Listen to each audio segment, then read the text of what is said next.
Welcome to Diving Deeper Discussions. My name is John Wood, your host today for this monthly series of discussion topics in this podcast, focused on an article or a book review published in the ASA journal Perspectives on Science and Christian Faith.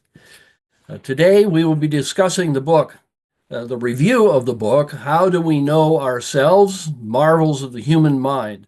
It was reviewed in the December issue of Perspectives, and Malcolm Gould, the reviewer, unfortunately can't be with us today, but the author of the book, David Myers, is with us. Dave, welcome. Thank you. Always enjoy talking with you, John. Thanks for welcoming me today. Good. I need to note that these discussions today are being recorded, and by staying on, you implicitly agree to having that recording placed on the ASA website and our YouTube channel, including the comments that are placed in the chat feature. So just so you're aware of that. Dave, as we get started, I'm going to open with a few questions and kind of get to know you a little. I know you quite well from the years that you served on the John Templeton Foundation's board of trustees or directors there. I think you served on that in, is it 2 or 3 terms? I think 3 terms, 18 years in all. 18 years. Right. That is a great service. For those of you who might not know, the Templeton Foundations, there are 3 major foundations and a bank, but the Templeton Foundations around the world are both inward looking here in North America, in the United States, but also outward looking, funding science and religion, we might call faith and science, research, discussions, dialogues, conversations. And we could spend an entire half hour, right, David, just talking about that good work, but thank you for that. Dave is also known for his authorship of texts, and I believe there are at least 9 textbooks, Dave, that you have authored in psychology in various aspects, from introductory psychology through social psychology, as well as a number of popular books that you will find. Just go to our all-knowing friend Amazon, and you'll find those books that are in print. The book we're looking at today, Knowing Ourselves, has 40-some essays in it, and they break out into 3 sections. Who am I? Who are we? And then finally with what in the world?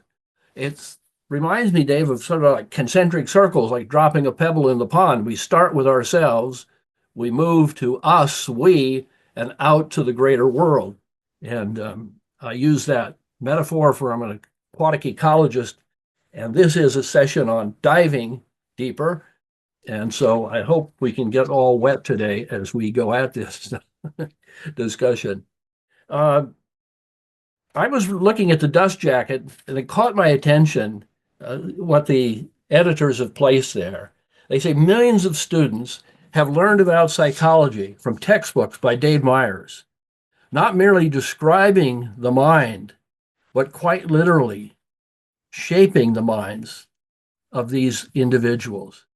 Or at the very least, if you're not shaping their minds, Dave, you're putting the tools in the hands of their professors and in their hands to have their minds shaped. And that is a real privilege.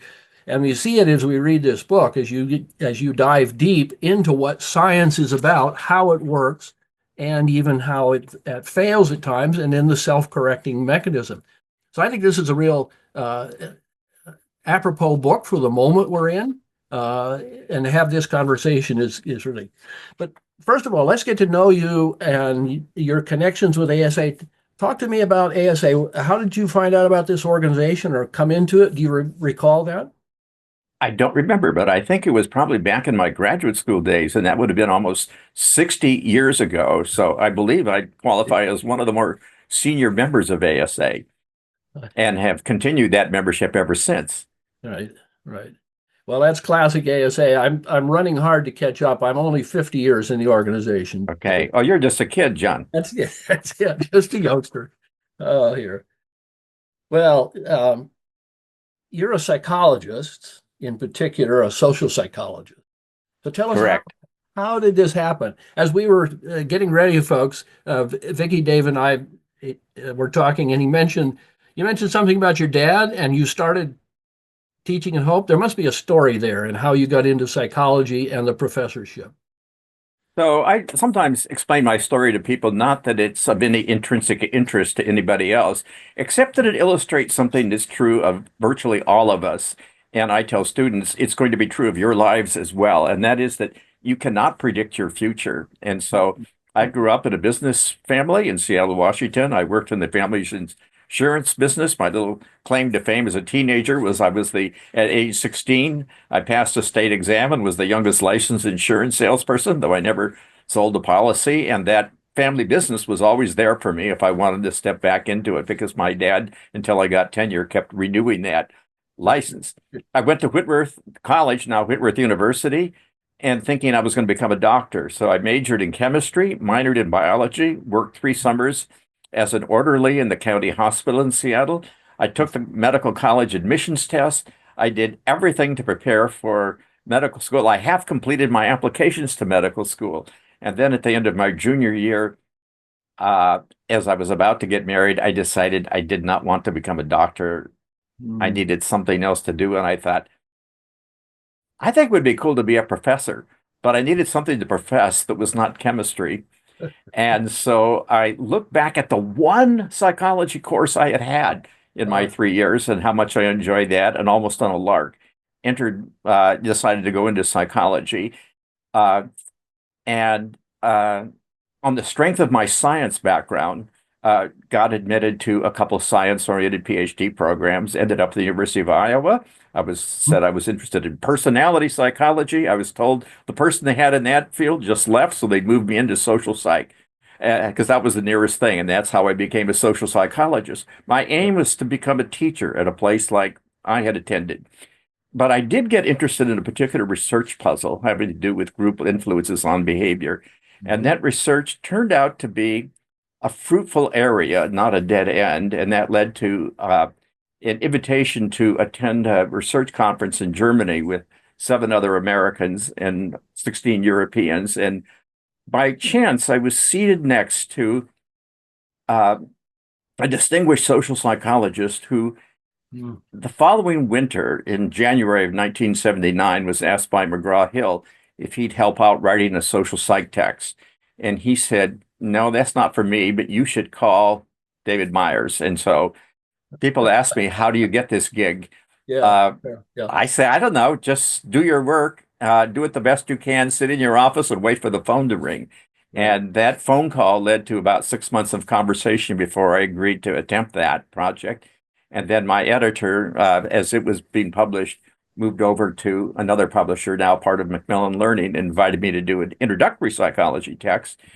And so, after a lot of angst and conversation about that, and they're offering to fund my salary for 2 years while I did it, I agreed to attempt that. In both cases, thinking, well, I'd learn more about my teaching field, even if the books were utter failures and didn't sell anything.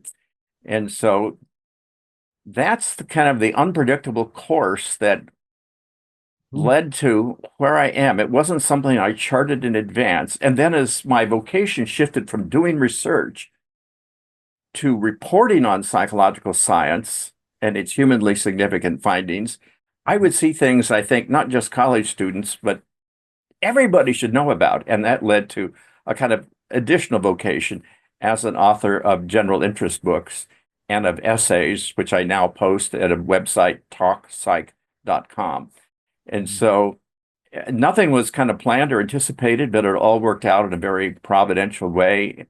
The trade books haven't been hugely successful, but the textbooks have been. And so they've given me, a great privilege of assisting the teaching of many millions of students. Yeah, that's a great story. I'm thinking I grew up in Washington State, so your reference there to Whitworth and other things, I'm going, oh yes, I know about that. And that journey is a journey that many of us in the ASA have taken.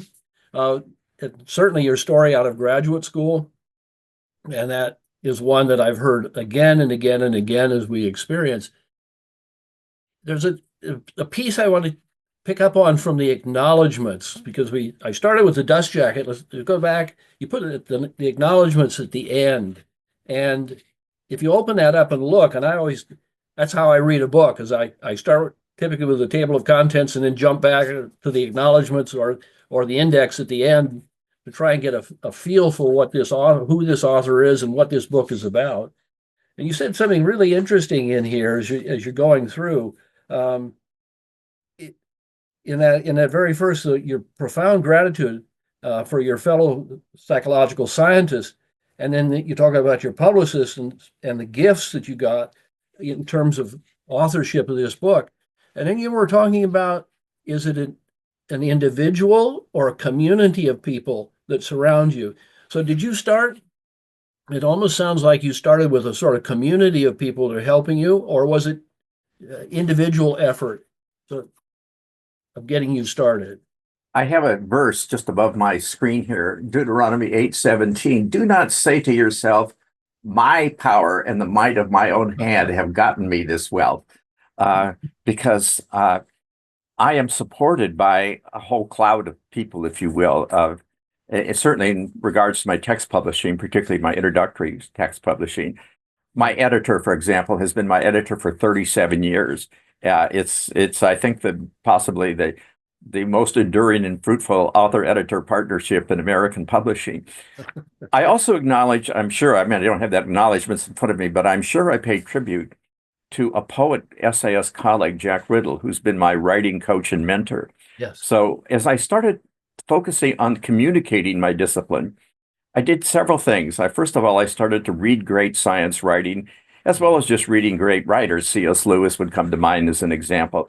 Uh, uh, and to try to learn from the art and the craft that they were modeling for me. And then I read I've read, probably at least half a dozen different writing manuals that guide people to the principles of effective communication.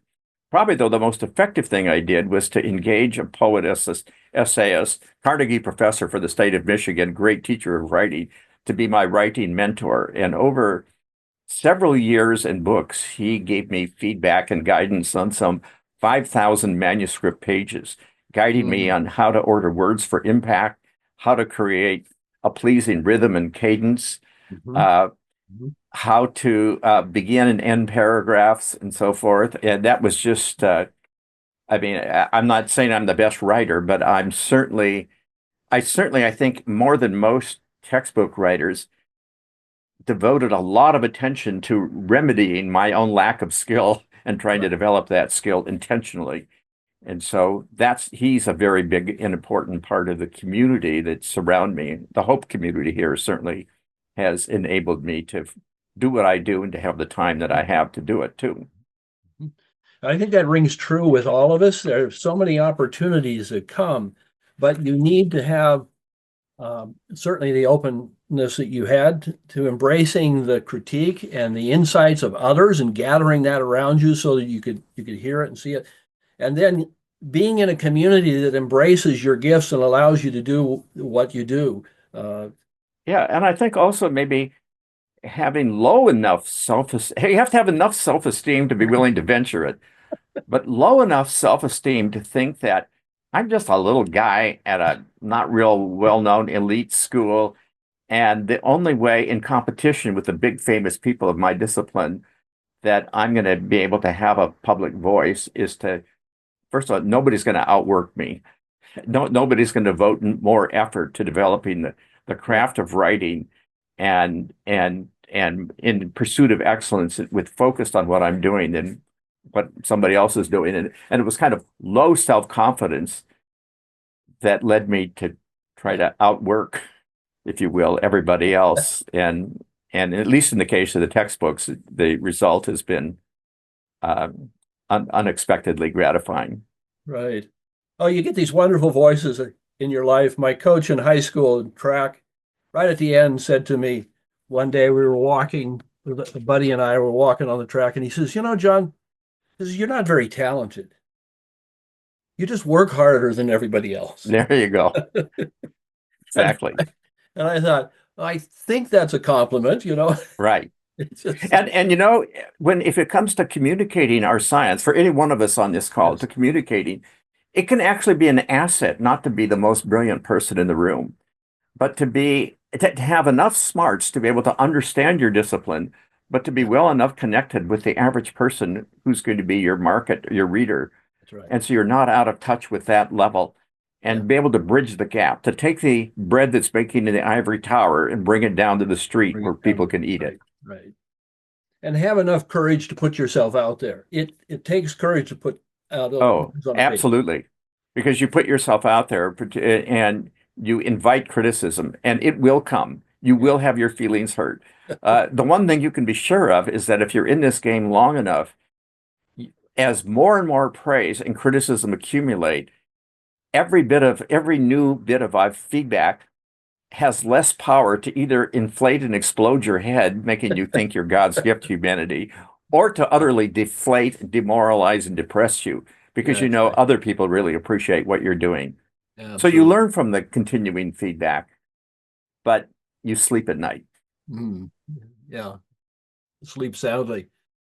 I'm thinking the very first I mentioned that I have a psychology colleague that I have been a co-author with, and our most fruitful work has been over 25 years. But the very first work we went to, it was the sixth publication we sent the manuscript to before we got it accepted. And you get all kinds of rejection. It's quite interesting.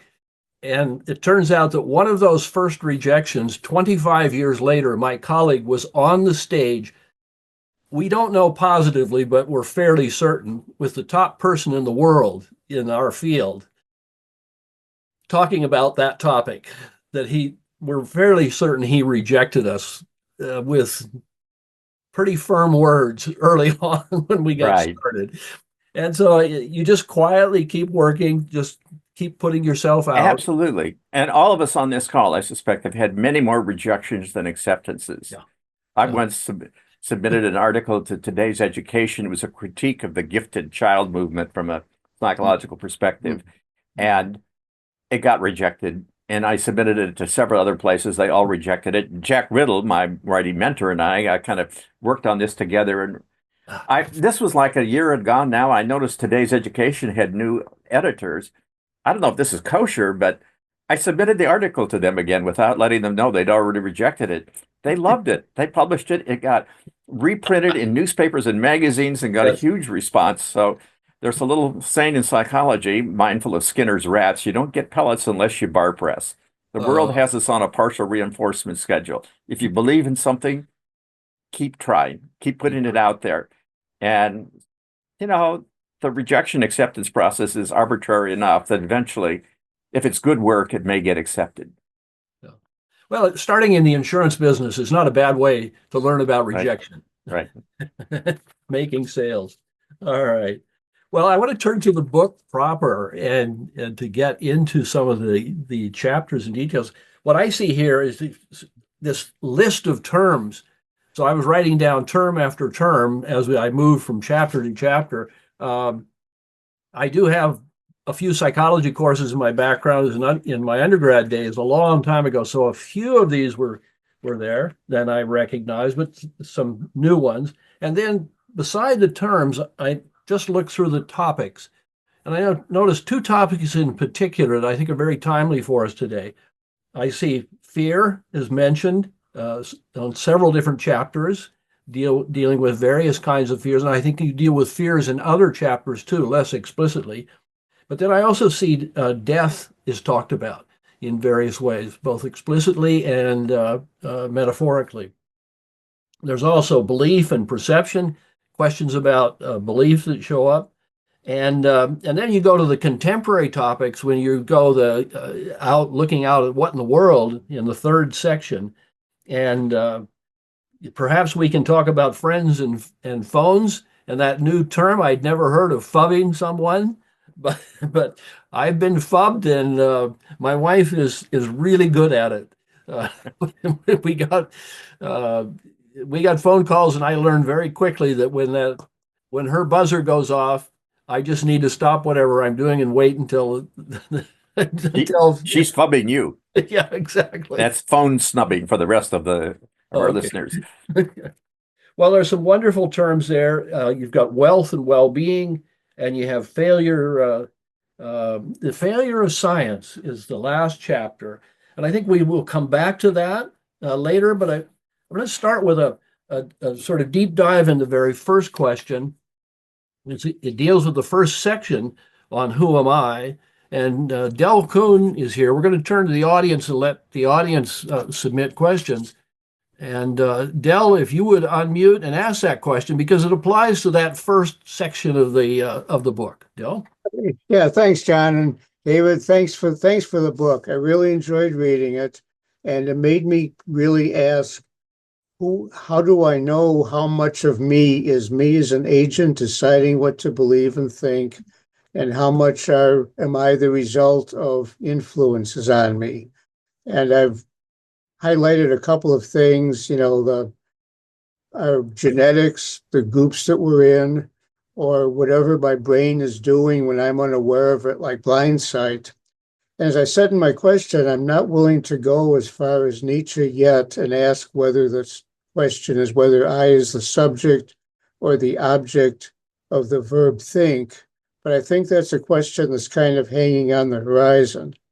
So I'd like to go a little bit beyond your title of how do I know myself, and ask, how do we know what the influences are on us that have made us ourselves? Right. That's just a super question. And thank you for your kind words as well, Del. Uh, First of all, I'm a social psychologist, and social psychology focuses on external influences on our behavior. Uh, Personality psychologists are more focused on internal locus of control, if you will. And so we have lots of experiments that find that social situations can powerfully control people in ways that they don't expect. And so if you ask people, for example, how would you react if you were in a small group and somebody said a horribly sexist thing? 95% of the people say they'd raise their hand and object to it. But if they're put in that exact situation, most of them don't. They stay quiet because of the power of the situation to kind of squelch their thinking. Another line of thought that's pertinent to your question, Dale, is research on what's called the automaticity of everyday life, the extent to which our information processing is not conscious, but is unconscious and automatic below the surface. Daniel Kahneman, in his book, Thinking Fast and Slow, he's the behavioral economist and psychologist who won a Nobel Prize for founding behavioral economics, explores this in depth, but to a much greater extent than people appreciate, our information processing and our behavior is guided by things that are below the surface of our awareness. Our consciousness, if you will, is rather like the CEO of, say, General Motors, who is dealing with important problems that cross her table. But most of what happens in the organization is below the level of the CEO's contemplation. And most of what happens in our life is driven by habit. It's automatic responses that we're programmed for, not only by our genes, but by the way our brain is wired. And so to a very considerable extent, we are the products rather than the agents of our own situations and our own unconscious information processing. And that's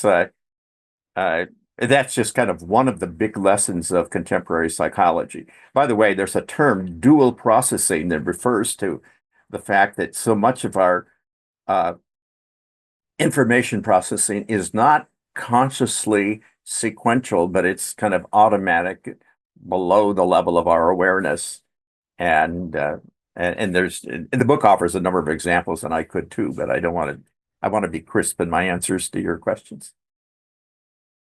Yeah, it's a little bit scary.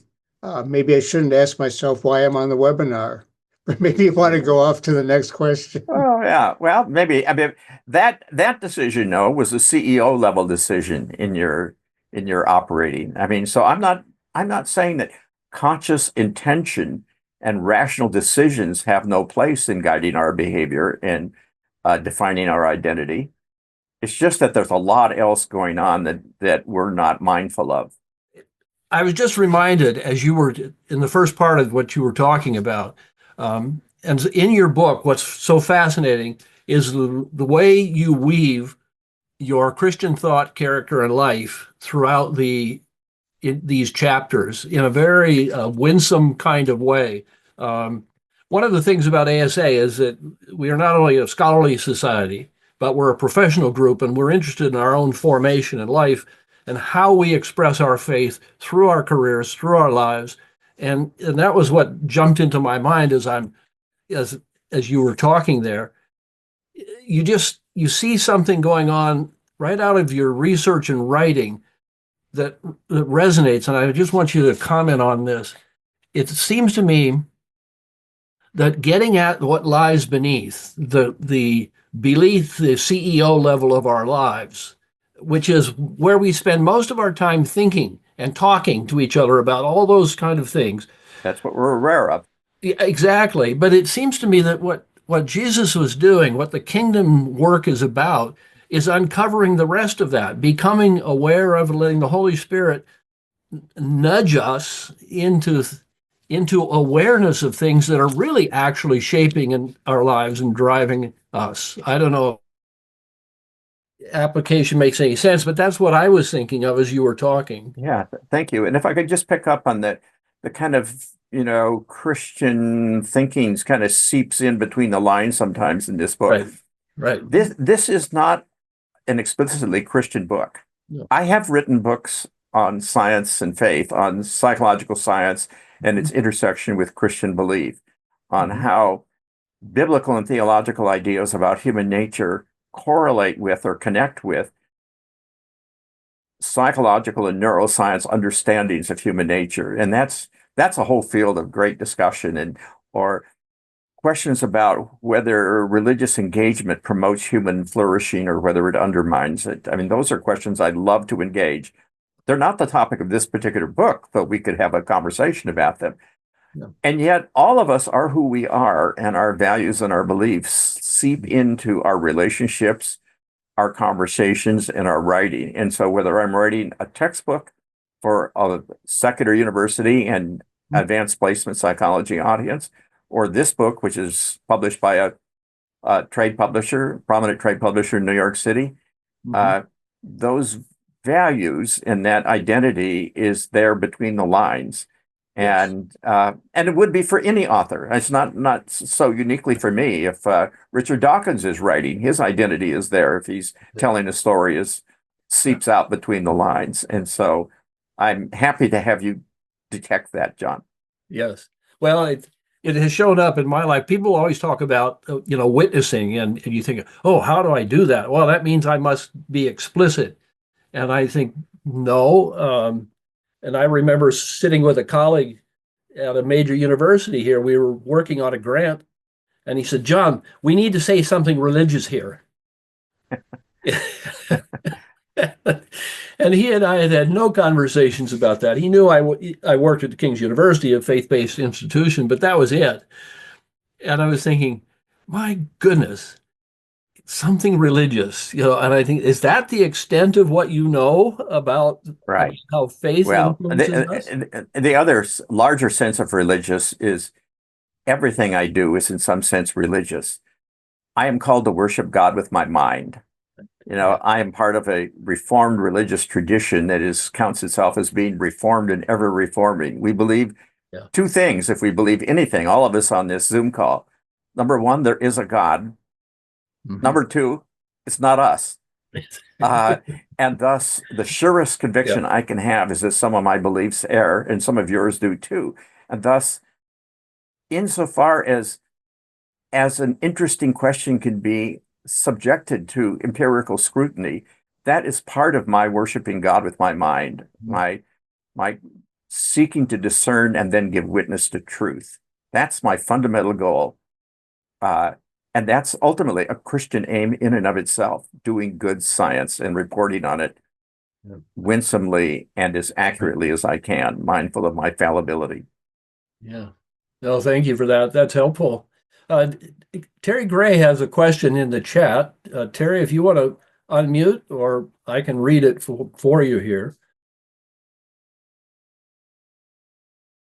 Terry has said, having much of what we do be automatic seems somewhat beneficial. If we had to think through every single thing that we do, it would be extraordinarily tedious. The habitual seems to free us most of the time. Is that? Oh, absolutely. That's a I'm very just wise by the way, observation. I'm happy to leave it just as that comment. It was mostly meant as a comment, not as a Right. question. But if David wants to comment on it, that would be great. No, I do want to comment because I think that's a great observation, Terry. And so uh, what we do, we get up in the morning and your routine you go through is habitual. You don't have to decide the order in which you're going to put on your clothing as you get dressed. That's just part of your habitual routine. And so one thing you can do, if you want to be a different person than you are, if you want to improve in some way, if you want to start exercising, if you want to read more, if you want to drink more water, I mean, I don't know what it is you want to do in your life, get more sleep. You can start practicing that intentionally on a daily basis. And researchers have asked the question, how long do you have to do that before it becomes a habit? Something you're driven to do, something you automatically do almost without thinking. You have to do it. And depending on the activity, that varies. But on average, the researchers found after about 66 days, after about 2 months, if you've like started exercising every day, suddenly if you don't, you feel like a slug. There's something that tells you to do it. And so not only is what Terry says really true, that habits and kind of the automaticity of life simplifies our decision making. It allows the CEO, if you will, to focus on what's really important, trusting that some other things are getting taken care of.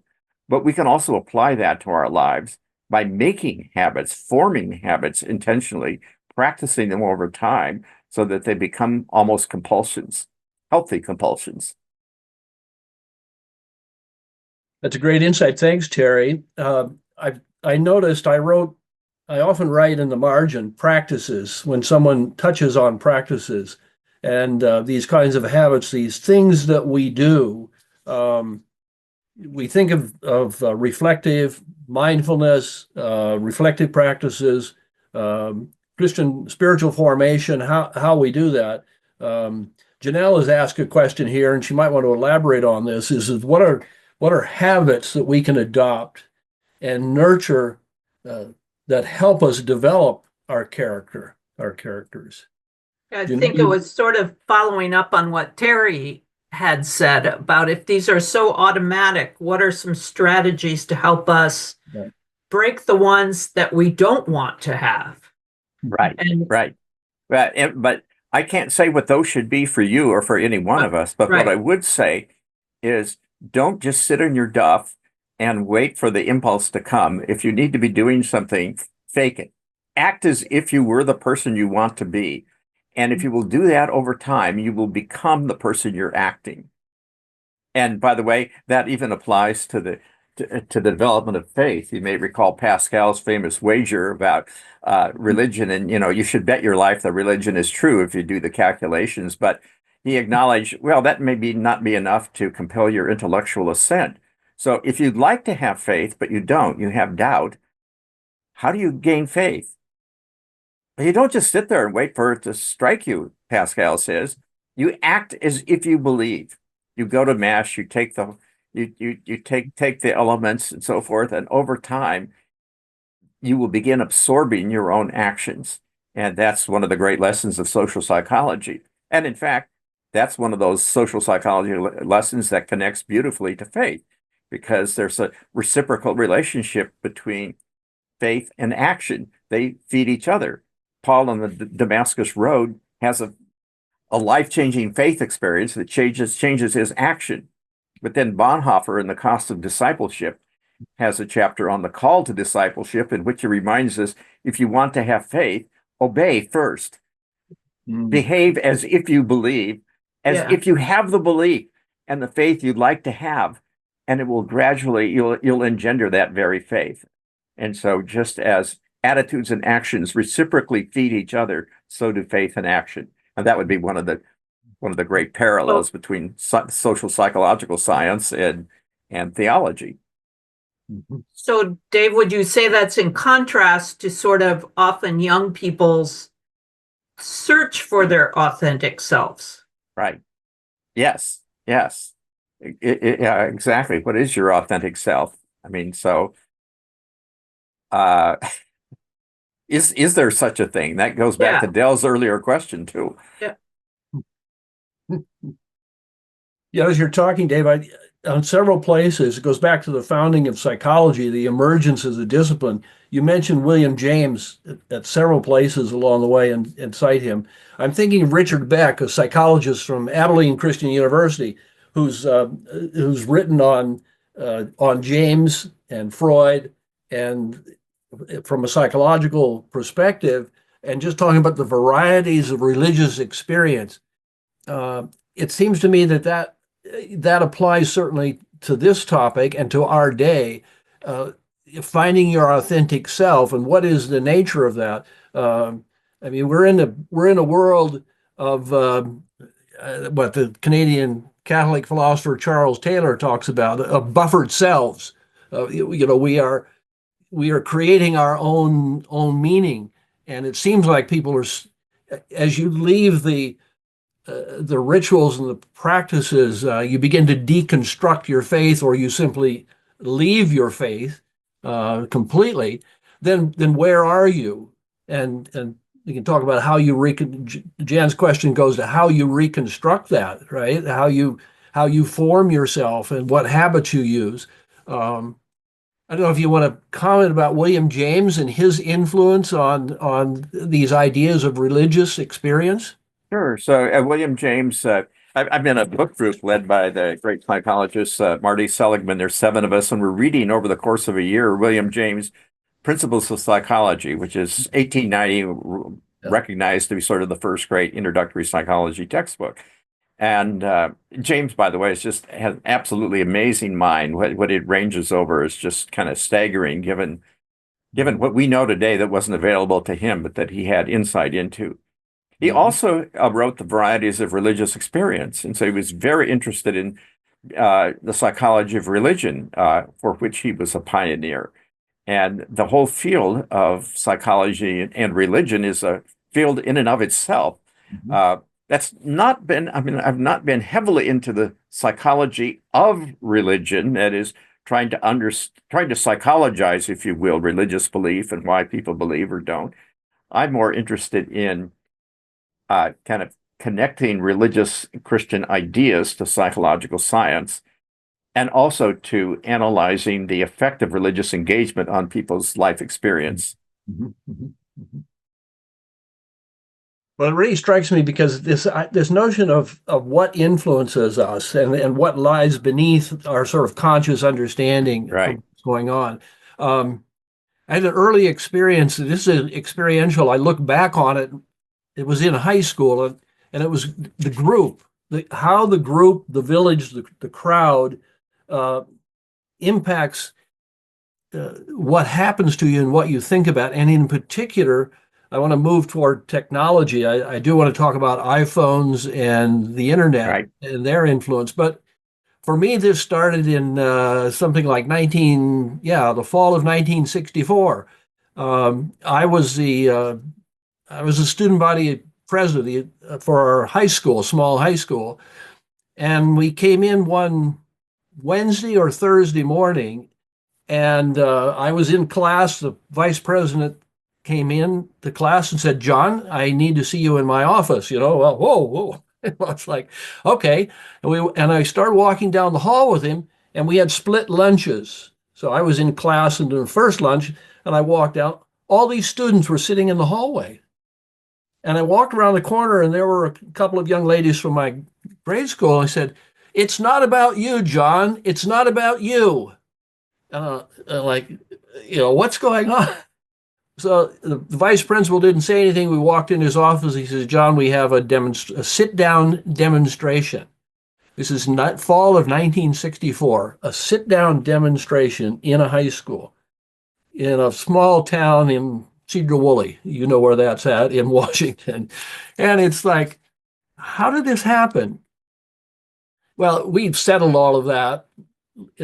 But later, years later, I got to thinking there was a television program on.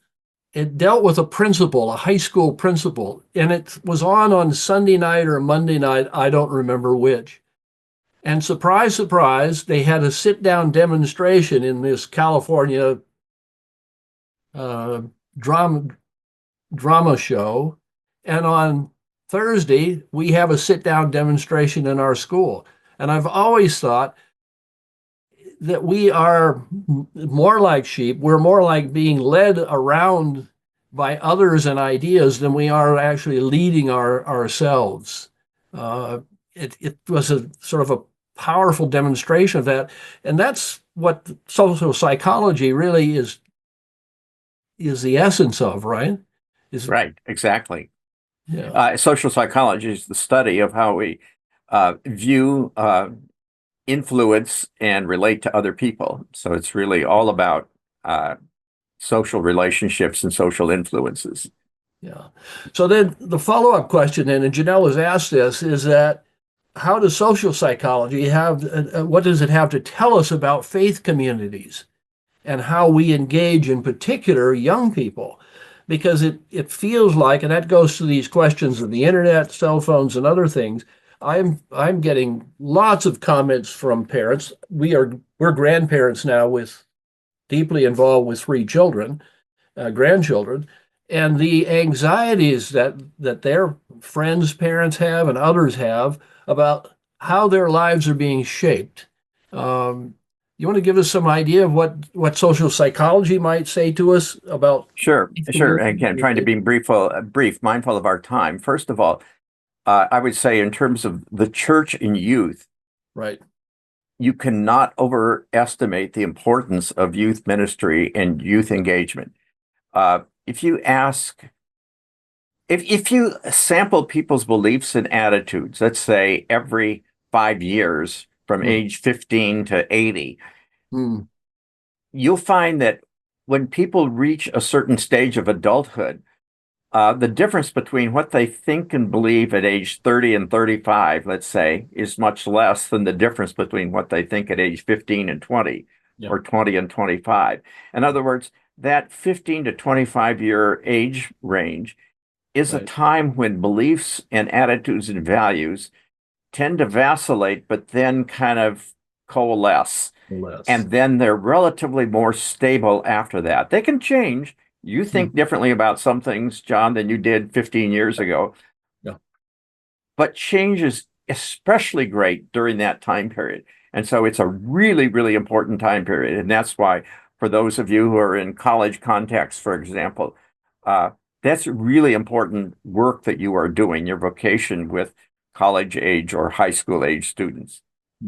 The second comment is about the smartphone generation. And here, very briefly, here are some facts. First, there is worldwide data just out this week shows it's across 167 countries, an unprecedented decline in teen and young adult well-being. That is, increase in depressed morale, suicidal ideation, and so forth. Doubling really among 15 to 20-year-olds compared to what it was 20 years ago. That dramatic decline in teen mental health coincides precisely with the penetration of smartphones. So that's just a correlation, though. That doesn't impress everybody. I mean, maybe something else was going on during that time period. Even though we do know that smartphones have a couple of consequences. One, they suck a lot of time. They suck time from other face-to-face relationships. They suck time from sleeping, from reading, and so forth. They're displacing other activities. Plus, they're enabling a lot of social comparison. You're able to look at your smartphone and see your friend looking so great at the beach or having friends, fun at a party, and you compare your own mundane life to the greater fun that other people seem to be having. And everybody else thinks you're having more fun than they are too. And that's kind of depressing for everybody. All right. But additional research has looked at how many hours a day teens spend on social media. And once you get beyond a couple hours a day, then there's a correlation across individuals between depressive tendencies and amount of time spent on social media. Yeah. And we also have quasi experiments. We can look at when internet technology or smartphones came into a particular culture and what happened to the mental health of that teen culture thereafter. And we have actual experiments where we have people go on social media diets for a time to see how that affects them. Yeah. All this evidence collectively converges on the fact that the smartphone technology really has had an effect on teen and young adult mental health. And Right. that has led to the movement, kind of instigated by Jean Twenge, who's the co-author of my social psych text, who's done a lot of this research I've just Mhm. mentioned, and our colleague John Haidt, whose new book, The Anxious Yep. Generation, is sort of, it's been #1 bestseller here in the United States. And John is kind of leading the movement to keep phones out of schools. And so I don't know if you see that happening up in Alberta, but all across the United States and now in other countries, including the UK, schools are trying to put phones into pockets when kids arrive. I mean, into secure location, and they can pick them up at the end of the school day, so that at least for the hours they're at school, they have a phone-free and a more healthy experience. It's like credit cards. Don't leave home without it. Yeah, You know, right. There's so much of what you just said. And thank you for that wonderful summary of what is really front and center, a centerpiece issue. And I'm reminded, before I go to Vicky, I'm reminded that we in the ASA have talked about technology and its influence on society, technologies of different kinds, deeply and over a long period of time. So this is just the latest iteration of technology that we're having to deal with. Absolutely. And so we have rich resources to draw on. This is not a hair on fire moment. Yeah. And David, By the way, a friend of mine who's an officer with actually related to Virginia Theological Seminary, the leading Episcopal seminary, hosted an interdenominational gathering in Seattle last August on the church's response to artificial intelligence. And that was a very successful conference, oversubscribed. And they're having a follow-up conference in Minneapolis this coming September. So in case ASA or any ASA members are interested in thinking about the Christian implications for the future of artificial intelligence, that would be a great conference to attend. and you could also watch on our podcast of the ASA from the Winter Symposium, in which we had two experts, one Canadian and one at MIT, on artificial intelligence. We just had that this last month, and had a strong international audience that came in for that event. So thanks for that shout out on that conference. Vicki, I'm going to turn to you. You've got your hand raised. Yeah, I have a question. I just want to say a quick word though about your comment, Dave, about technology, and a good book that Andy Crouch has just come out with is The Life We're Looking For, and that's about reclaiming relationship in this technology world that we're living in. But my question and comments relate to chapter 13 in your book on the science of humility. I was drawn to that, and the fact that the culture we live in, we struggle to reconcile the virtues of conviction and humility. And you talk about conviction abounding, but humility being in short supply. And one of the core values of the ASA is intellectual humility, along with courageous curiosity and radical hospitality. And I like what you're talking about in the chapter in terms of humility enabling civil discourse and facilitating critical thinking and even supporting healthy relationships, and even going on to say how strategic humility is and the concept of the pack being greater than the wolf. And of my many years now of knowing you, you model humility in such an excellent way. So I want to lead into my question here of how can we deepen our humility, I guess, as persons and as an organization. Sure. So, John began by connecting me to the Templeton Foundation, which is funding humility theology, and whose benefactor had as his motto, how little we know, how eager to learn. I mean, it's kind of a spirit of humility, and that's kind of the fundamental ethos that he was trying to support. So the work on humility, first of all, builds on research on what's called self-serving bias. It's the overwhelming tendency for people to see themselves favorably. 90+% of people think they're better than the average driver on almost any socially subjective and positive domain you can name. Ability to get along with others. Almost everybody rates themselves as better than average. And we also tend to attribute good things that happen to ourselves, but bad things to things external. So the presidential election, I have an essay that's just posted yesterday on talksite.com. Talksite.com says one reason why Trump won the election down here is we had inflation was going up at almost the same rate as incomes. And so people's buying power was stable, but they attributed their income increase to their own effort, but blamed the government for inflation. If there had been zero income increase and zero inflation, then it would have been a much different political environment. So how can we have humility? I mean, I think we go back to the idea that as people of faith, there is a God, it's not us. The surest conviction I can have is that some of what I believe is an error. And every time I meet somebody, I approach them with the attitude, they know something I don't. And so there's something I can learn from them, and I want to discover what that is. And if you have that spirit going into any conversation, you meet a lot of really interesting people. They all know something that I don't, and I know something that they don't. And that's what makes face-to-face relationships interesting and useful. And if you can take that idea into a group or into a marriage too, that work relationship and that close relationship is much more likely to endure.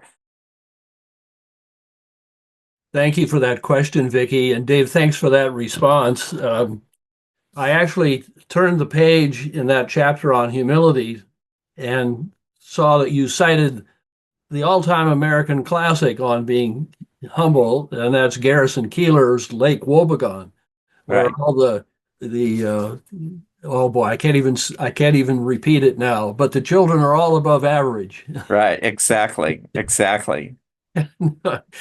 And it's And so the point of humility is not to depreciate ourselves. It's not to think less of oneself, but to think of oneself less, and to be more right, externally focused. right. Excellent practices. Thank you for this conversation today, Dave.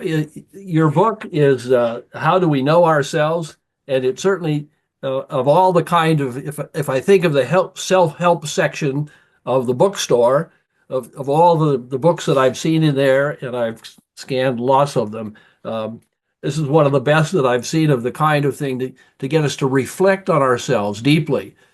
Instead of and understand ourselves well from the best of our empirically science-based research. That's an important way of knowing, but as we've talked about this morning, it's not the only way to know. And there's much more that is hidden, and you really brought that out today. Thank you very much for that. This next month, diving deeper, we'll have another guest, and we're going to go in this time to an article rather than to a book. And Hal Poe will be with us. His article on C.S. Lewis on science and technology, which I think is an appropriate topic to take up since we've been talking about smartphones and other things. I'm sure we're going to. I just can't imagine C.S. Lewis was looking at Dick Tracy comics and thinking, we're going to have those someday. Huh. But here we are. We've got them.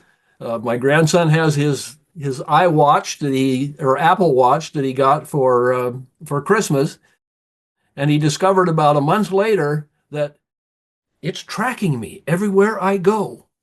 And, and now he's thinking twice about the excitement of counting steps and all of the good things, and he's looking at the other side. And so it goes from generation to generation. Thank you, David, so much. Thank you, Okay. John. It's been a pleasure. I appreciate your hosting me. Yes. And God bless you and Vicky and all of my fellow ASAers as Yeah. we try to live whole lives and connect our scientific endeavors to our faith. Very good. And Thank we'll you. see you here again on Diving Deeper Discussion. Okay.